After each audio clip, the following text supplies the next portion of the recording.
I literally had to go back to the caravan to grab the actual SD card. I do it all the time. Take off content off the GoPro and end up having to go and grab the card again, like an idiot. It's the weekend of bushcraft.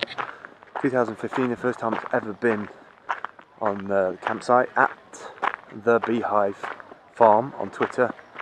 I'm also soft launching this weekend Apiary House at Apiary House on Twitter. I have literally a bag full of flyers, if you can see that, and document as best I can and grab little snippets of video on site. This is the farm.